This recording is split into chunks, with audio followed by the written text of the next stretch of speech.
Hola amics, aquest vídeo està dedicat exclusivament a aquest animaló tan bonic que és el teixó.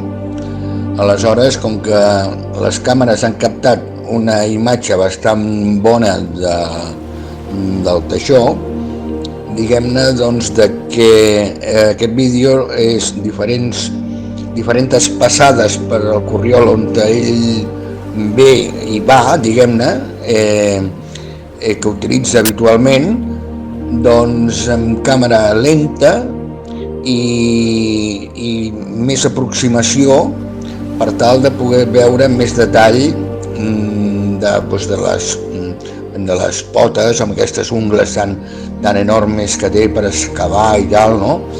I bueno, disfrutar una mica més de lo que és aquest animaló, no? Per això només surt ell, que està dedicat exclusivament al teixó. Espero que us agradi.